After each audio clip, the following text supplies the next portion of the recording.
Muito boas tardes a todos.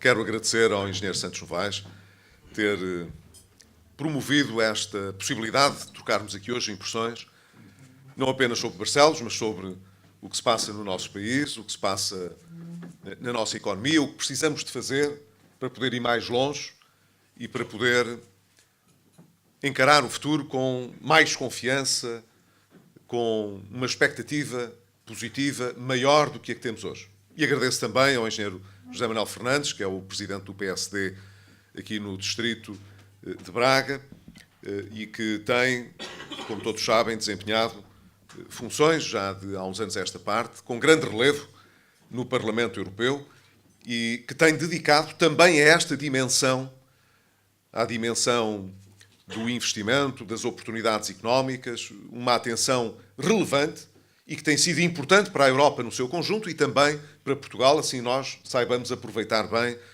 as oportunidades. Eu gostava, talvez, nesta intervenção inicial, depois nós almoçaremos e teremos uma conversa mais informal. Eu tenho genuinamente interesse em ouvir as vossas opiniões e as vossas sugestões e em responder a questões, evidentemente, que me queiram colocar também. Mas como pontapé de saída para esta nossa conversa, eu gostaria de destacar 3 ou 4 tópicos. Antes disso, gostava apenas de fazer uma observação de caráter geral. E que é esta. Um país só pode crescer de uma forma sustentada se tiver uma sociedade civil forte e se tiver, do lado dos empresários, capacidade empreendedora que seja acompanhada por recursos humanos qualificados. É assim em toda a parte do mundo. Não é apenas no nosso país. Em todo o lado é assim. Os países, por vezes, não têm grandes riquezas naturais, mas se tiverem capital humano formado com boas ferramentas, com boas competências, e uma sociedade organizada, orientada para os resultados, em regra, mesmo que as condições de conjuntura possam ser adversas e haja anos melhores e anos piores do que outros, nós conseguimos sempre olhar para o futuro com uma maior confiança. Mas isso depende muito da forma como vamos fazendo as nossas escolhas no dia-a-dia. O futuro não está adquirido por aquilo que fizemos no passado. Está permanentemente a ser reconstruído. E quem está nas empresas tem esta noção clara. Tudo o que foi feito no passado é aquilo que nos permite poder dizer chegámos a um determinado resultado, alcançámos determinado nível, chegámos a um conjunto de objetivos, porém, se queremos olhar para o futuro e num espaço de globalização, de concorrência, se queremos manter-nos nesse estatuto e ser ainda melhores, ter mais carteiras de encomendas, poder gerar mais emprego, ter mais gente alinhada connosco para melhores resultados e melhores objetivos. Costumamos dizer, não está tudo por fazer, mas temos muito que fazer. Não é a granjear o que se tem que se conquista alguma coisa de novo no futuro. É, sendo realista, olhando para aquilo que nos faz falta, olhando para os nossos competidores e vendo como é que conseguiremos fazer melhor do que eles, ou pelo menos tão bem como eles fazem, para ter melhores resultados. Isso, numa sociedade, deve ser feito pela sociedade civil. E é por isso que o PSD privilegiou sempre um reforço da nossa sociedade civil e não um reforço da intervenção do Estado na economia e na sociedade em geral. Quando olhamos para a sociedade em geral e para a economia, nós queremos que o Estado possa facilitar o espírito inovador, o espírito empreendedor, que possa gerir a coisa pública de modo a não trazer encargos excessivos para aqueles que pretendem investir no futuro e procurando garantir que se cumprem as regras. Quer dizer que não há batota, que as oportunidades estão dispostas para todos de uma forma equitativa e que as pessoas têm, individualmente consideradas, possibilidades à partida que sejam idênticas, de modo a que as injustiças e as desigualdades não se perpetuem. Esse é, digamos, o resultado principal que se espera do Estado, que garanta a imparcialidade, a independência, a igualdade de oportunidades, que faça cumprir as regras, que assegure, independentemente da proveniência socioeconómica de cada estrato populacional, acesso à realização de bens públicos, como a educação, a saúde, o apoio social. Isto é o que o Estado deve garantir a par da segurança e da estabilidade. Mas depois compete à sociedade civil realizar as condições de partida e empenhar-se em resultados que só podem ser alcançados se aqueles que são empreendedores conseguirem efetivamente vencer os obstáculos e alocar os recursos de maneira a podermos ser o mais produtivos possível. Este era o preâmbulo que eu gostaria de fazer. Nós somos, por constituição genética, se quiserem, um partido que acredita na sociedade civil, que sabe que quem cria os empregos são as empresas, não são só os empresários, porque os empresários não são só... As empresas não são só os empresários, os senhores sabem, porque são empreendedores e são empresários. Para que as vossas empresas sejam bem-sucedidas, tem de haver bom capital humano, tem de haver boas regras no mercado. Tudo isso é importante, senão o mundo transforma-se numa selva. Mas, se não existir essa capacidade, se não houver espírito empreendedor, se não houver empresas a gerar oportunidades de rendimento e de emprego, não é o Estado que o consegue fazer. Portanto, nós acreditamos no papel que os empresários e os trabalhadores devem desempenhar para podermos ter um futuro melhor do que aquele que temos hoje. Gostava de chamar, então, como disse, a atenção para 3 ou 4 aspectos práticos. Primeiro aspecto. Nós estamos a perder oportunidades quando nos comparamos com outros países com os quais estamos a competir. E isso é mau. Quando olhamos para países que passaram por situações próximas das nossas, quando olhamos para a Irlanda, quando olhamos para a Espanha, nós vemos que essas economias estão a crescer a um ritmo muito maior do que nós. E isso não acontece por acaso. Não se pode dizer que eles tenham uma moeda diferente da nossa e que o Banco Central deles tenha uma melhor política monetária do que a nossa, porque temos a mesma moeda. Todos competimos com o euro. Ninguém pode dizer, olha, se o Banco Central ajudasse mais a crescer a economia, não podemos dizer isso. O Banco Central é o mesmo. É o Banco Central Europeu. A política monetária, como todos sabem, é de há uns anos a esta parte, uma política que ajuda ao crescimento da economia. No essencial, porque torna o dinheiro mais barato. Todos sabem que quando chega a hora de investir, o custo do dinheiro é importante, porque às vezes os empreendedores não têm o dinheiro que chegue para concretizar as suas boas ideias. Se nós tivermos boas ideias e não tivermos o capital suficiente, é importante que o acesso ao capital não seja mais caro, mais difícil do que o que os nossos concorrentes têm. Ora, a política monetária no espaço europeu tem sido amiga do crescimento. Mas a verdade é que nós temos custos de financiamento que são muito superiores ao de outros países que têm a mesma moeda que nós. Não devia ser assim. Se em Espanha os custos de financiamento, sobretudo para o Estado, mas isto depois passa do Estado para as empresas, quando os custos de financiamento a 10 anos são menos de metade do que são em Portugal, com a mesma moeda e a mesma política monetária, alguma coisa está errada. Quando olhamos para a Irlanda e vemos que os custos de financiamento são quase a quarta parte do que são cá, alguma coisa está errada. Se calhar devíamos estar a ver, um bocadinho com mais atenção, o que é que a Irlanda fez, o que é que a Espanha tem feito, para poder ter resultados que nos aproximem e não que nos afastem. Nós estamos a afastar-nos desses países. porque estamos a crescer menos.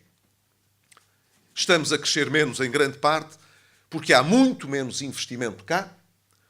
As oportunidades que os outros agarraram de dinheiro mais barato, de ter o petróleo, os combustíveis, a energia mais barata, nós não temos aproveitado. Mas também não temos aproveitado, e esse é o segundo tópico que aqui quero sublinhar, as oportunidades de financiamento que conseguimos negociar de forma favorável na União Europeia. O engenheiro José Manuel Fernandes chamou a atenção para isto.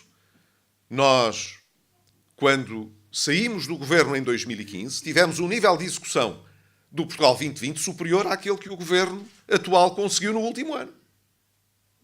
Não faz sentido. À medida que andamos para a frente no programa, ele devia ter uma execução cada vez maior. Ora, o que se acrescentou no último ano é muito pouco face àquilo que já tinha sido realizado antes. Porquê é que se estão a perder estas oportunidades?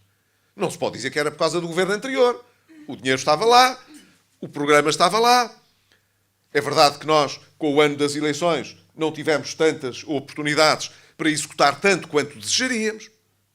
Mas não é compreensível, mais de um ano depois de um novo governo ter tomado posse, que ainda não exista uma execução maior desses fundos que estão à nossa disposição.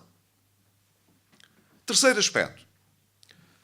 Nós, não estando a crescer o que devemos, em parte também porque não estamos a usar estas oportunidades e a atrair o investimento que era necessário, não só não estamos a gerar o emprego que chega, como estamos a aumentar os riscos para a própria economia no futuro. Vejam o que se passa no sistema financeiro. Quando eu tomei posse como Primeiro-Ministro em 2011, a maior parte dos bancos precisava rapidamente de ajuda. O nível de endividamento era tão elevado que os bancos, eles próprios, não conseguiam já ir buscar crédito ao exterior. E o nível de empréstimos que eram concedidos pela banca em Portugal aos particulares, ao Estado também, mas aos particulares, representava muito mais do que aquilo que os bancos tinham em depósitos. Em média, os bancos emprestavam quase o dobro do que tinham em depósitos. Ora, quando se empresta mais do que se tem em depósitos, contraem-se responsabilidades também. Vai-se buscar dinheiro lá fora. Fica-se a dever. Esse desequilíbrio no sistema financeiro português e na banca era enorme em 2011. E nós reduzimos-lo sensivelmente.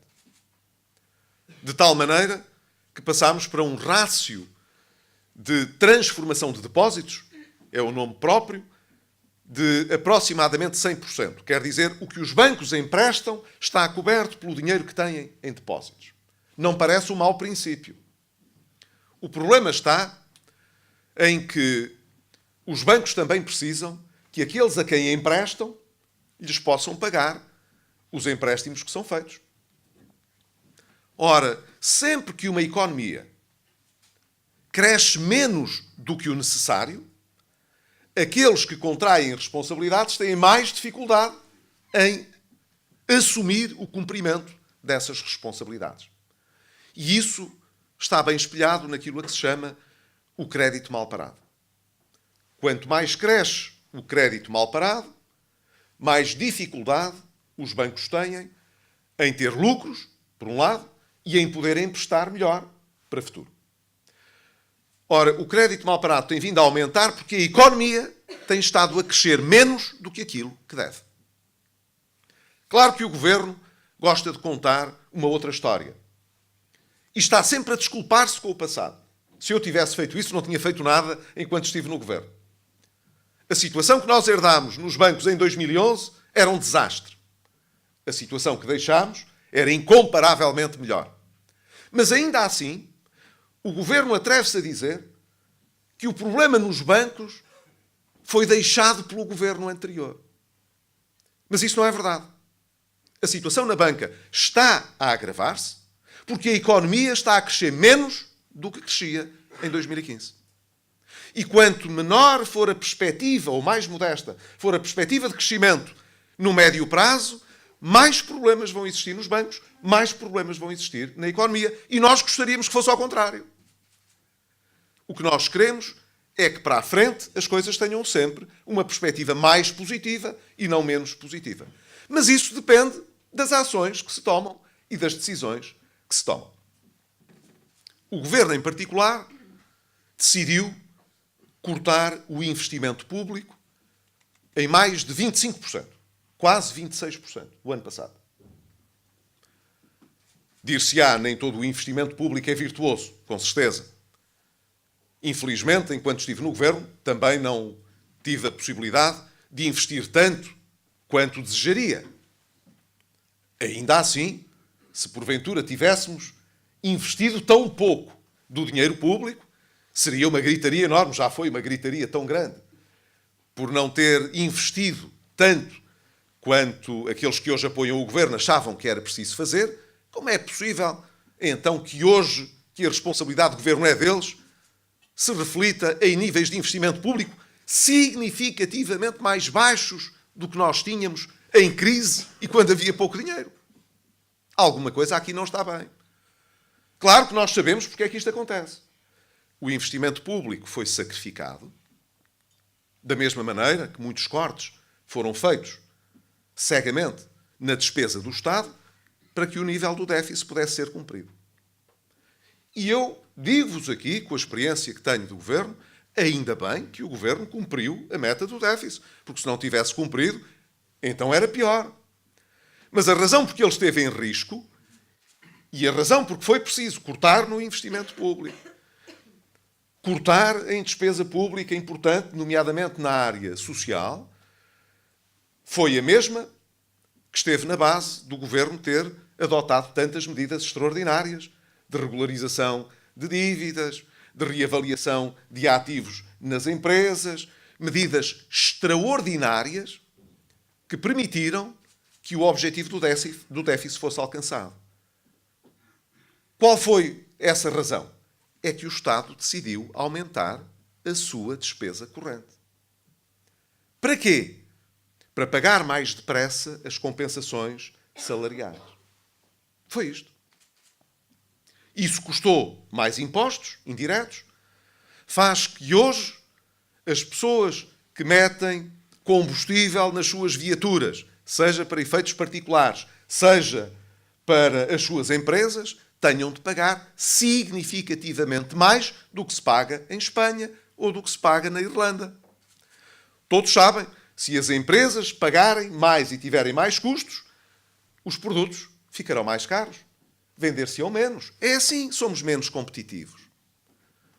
Portanto, as opções económicas que se fazem têm consequências. E nós estamos hoje a pagar as consequências de termos tido um governo que quis andar mais depressa do que devia na devolução dos rendimentos e correr mais riscos para poder olhar para cada dia que passa com mais otimismo. Quer dizer, estamos a pagar, no médio e no longo prazo, o preço por queremos desfrutar o dia-a-dia melhor. Mas isso era o terceiro aspecto que eu aqui queria sublinhar. Não creio que seja compensador. Portugal tem vindo, por exemplo, a ver baixar a taxa de desemprego. E isso é muito positivo. Porque nós chegámos a ter uma taxa de desemprego muito elevada. Ela, mesmo assim, ainda está na casa dos dois dígitos, está acima de 10%. A última vez que tivemos uma crise económica muito importante, que foi em 1983 até 1985, ela não chegou aos dois dígitos. Andou ali nos 9 e muito por cento, mas não chegou aos dois dígitos. Desta vez, ela tinha chegado quase a 18%. É muito elevada, realmente. E então, quando olhamos para o impacto que isso tem nos mais jovens, é terrivelmente impactante.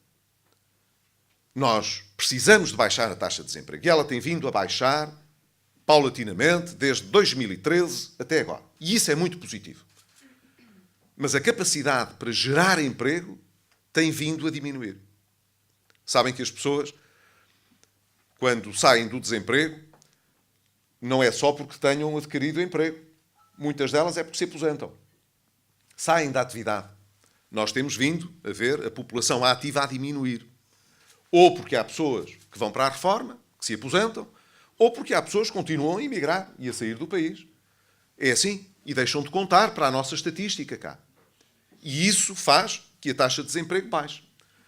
Mas nós gostaríamos que a taxa de desemprego baixasse, sobretudo, por contraposição do aumento do emprego. Isso é que era importante. Ora, o emprego tem vindo a aumentar ao longo dos últimos anos, mas cada vez menos. E no último semestre de 2016, praticamente a criação de emprego estagnou. O que é muito compatível com o fraco crescimento da nossa economia. É assim. Se não há mais investimento, porque é que havia de haver mais geração de emprego? Às vezes pode-se investir e não criar emprego, investir em tecnologia, às vezes até se ajuda a crescer o desemprego, porque contratam-se equipamentos, no fundo, investe-se em equipamentos que dispensam tantas pessoas a trabalhar e as empresas investem mais e crescem e não geram um emprego, infelizmente. Em muitas áreas é assim. Agora, nós gostaríamos que houvesse investimento que também trouxesse emprego.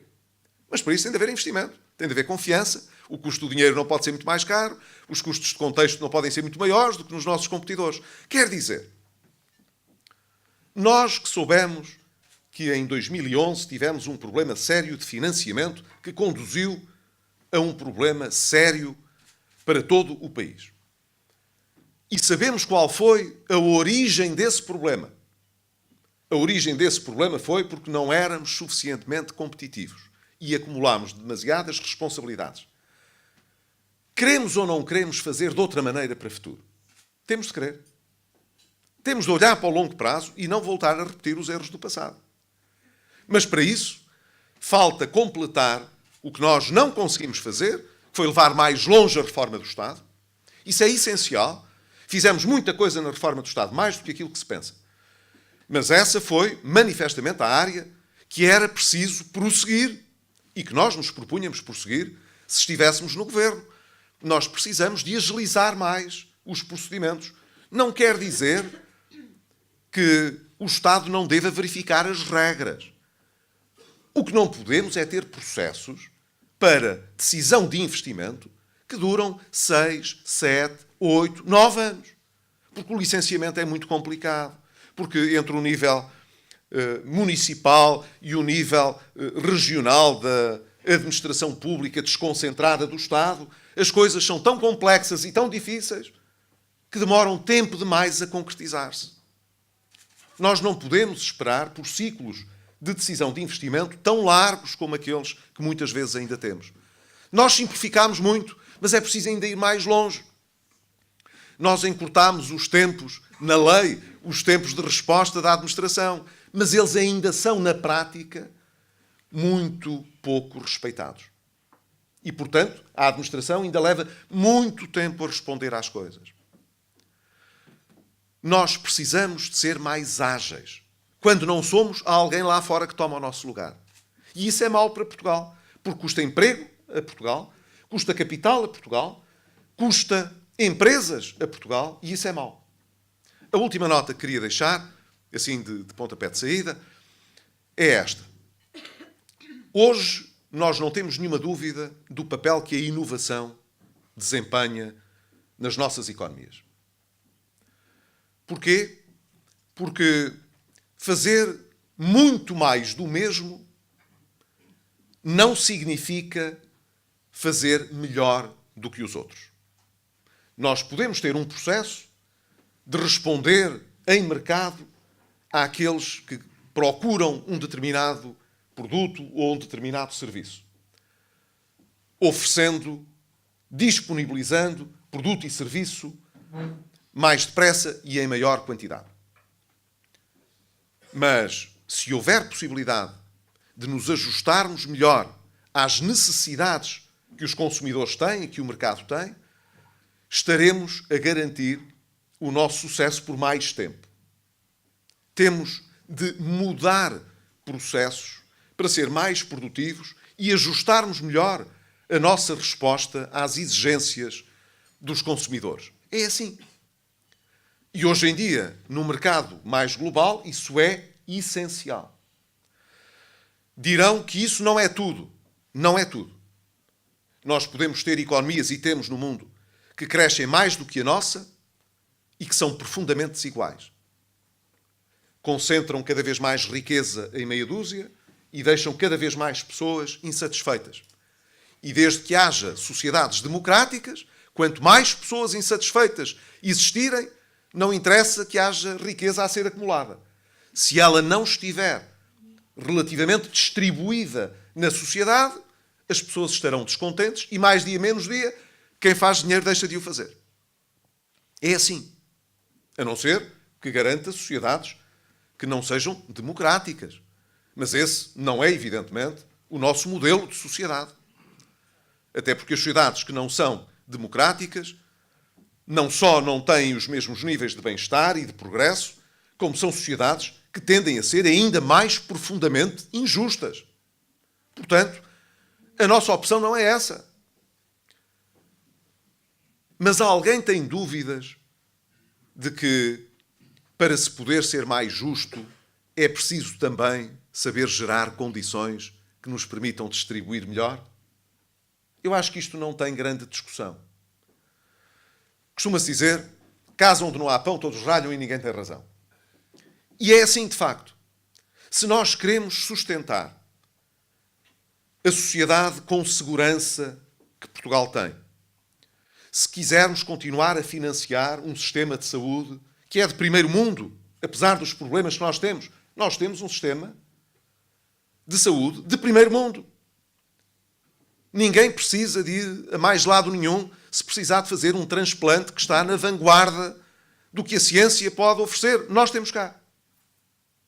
Nós temos cá universidades que rivalizam com as melhores universidades do mundo. Houve uma época em que os nossos doutorandos procuravam outras universidades porque achavam que as outras universidades, muitas vezes norte-americanas, inglesas, estavam nessa vanguarda, nessa fronteira mais avançada. Mas nós hoje temos muitas universidades que estão nessa fronteira também. Não estou com isto a dizer que será sempre assim. Mas temos essas condições de base hoje. Se temos tudo isso, e ainda para mais temos um bom clima, gente que sabe acolher e, portanto, um valor, nomeadamente para turismo, que nos acrescenta muito rendimento. Se temos tudo isso, por que razão é que não haveríamos de lutar para poder permanecer neste nível? Sabem que as sociedades não são imutáveis. E já houve, ao longo dos últimos 200 anos, sociedades, economias que eram muito desenvolvidas e que deixaram de o ser. E que andaram para trás. E houve também economias que pareciam valer muito pouco, que cresceram muitíssimo e se tornaram extremamente desenvolvidas. O progresso não está adquirido indefinidamente. A história não é uma linha contínua em que se vai sempre para melhor, uma vez que já se chegou a um determinado estado. Não é assim. Se nós nos queremos manter neste nível, nós temos de ter a ambição de fazer reformas, mudanças, que nos permitam ser ainda mais produtivos, mais competitivos, acrescentar mais valor e depois, com isso, poder criar uma sociedade mais justa, em que as pessoas tenham à partida melhores oportunidades e possam fazer todas elas as melhores escolhas. E também são livres de escolher mal. Mas de fazer essas escolhas, sendo que uma sociedade verdadeiramente desenvolvida sempre assegurará a qualquer um mínimo de dignidade para poder viver. Se queremos isso, e eu acho que nós queremos isso, então nós temos de ter opções de governo diferentes daquelas que temos. E este é o meu ponto final. Os governos não são caseiros, que se limitam mais ou menos a gerir o que está. E este nem sequer isso é. Porque andou um ano inteiro a fazer reversões. Quer dizer, a destruir trabalho que já se tinha feito antes. E prometem ainda fazer mais uns, pelo menos quando a gente ouve aquilo que é o caderno de encargos dos partidos que apoiam o governo. Ainda olham para 2017 a pensar que ainda há mais coisas para reverter e para desfazer, de reformas estruturais que foram feitas. Quando é assim, nós não acrescentamos valor, destruímos valor. Não importa se a empresa era de A, de B ou de C, se o dono era este ou aquele, se as coisas já tinham ultrapassado a situação mais difícil. E isso custou a todos. Se podíamos acrescentar valor para a frente, porque é que havemos de andar a destruir o que recebemos? Isso paga-se lá mais à frente. Tem o governo esta capacidade, este golpe de asa, de poder fazer uma coisa diferente em 2017, de aprender com os erros de 2016 e de fazer de outra maneira? É uma questão de confiança e de fé. Há uns que acham que sim, há outros que acham que não. Eu não acredito que o governo tenha essa capacidade. Mas gostaria muito de estar errado nisso e de ser surpreendido. Porque nós não somos daqueles que ficamos a dizer mal com satisfação. Eu não tenho nenhuma satisfação em que as coisas não corram bem. Eu acho que o PSD é muito preciso ao país e que haveremos de voltar ao governo. E eu desejaria muito voltar ao governo em condições muito melhores do que aquelas que tivemos em 2011. Algum dos senhores ou das senhoras aqui nesta sala, se estivesse na minha posição, gostaria de ir para o governo para voltar a fazer o que já foi feito? Com as dificuldades que foram conhecidas? Só se fôssemos malucos. Se depender de nós, que seja para melhor, não é para pior. Mas para que seja para melhor, as coisas têm de ser decididas de outra maneira. A agenda não pode ser esta, tem de ser outra. Não pode ser uma agenda em que se desconfia das empresas e dos empreendedores, em que se passa a vida a arranjar bodes expiatórios no passado para disfarçar os erros das decisões que se tomam no dia-a-dia. Eu espero que 2017 possa ser um ano de clarificação, em que se torne muito claro que há um preço para este tipo de governação. E as pessoas, evidentemente, poderão avaliar esses custos. Se queremos ter uma sociedade mais próspera e mais progressiva, como eu disse aqui no início, temos de olhar para aqueles que têm conseguido esses resultados. E em vez de irmos ficando para trás como estamos a ficar, porque estamos a crescer menos que os outros, e, portanto, vamos divergindo deles, cada vez temos mais longe, cada vez crescemos menos do que eles, cada vez pagamos mais pelo dinheiro que pedimos emprestado. O resultado lá mais à frente há de ser pior do que aquele que poderia ser se, pelo menos, fizéssemos tão bem como os outros. Mas isso é uma responsabilidade coletiva, nossa. O governo tem a responsabilidade maior e a maioria que o apoia, mas todos nós temos a nossa cota de responsabilidade. A minha exerce-se chamando a atenção para as consequências menos positivas que esta forma de governar trará. E dizendo às pessoas que pode ser feito de outra maneira com melhores resultados. Não é preciso que tudo caia no chão para que as pessoas percebam as diferenças. Acho que nos compete a todos, de certa maneira, fazer essa pedagogia também e oferecer às pessoas essa alternativa. É aquilo que eu tento fazer da parte do PSD. Bom almoço e muito obrigado.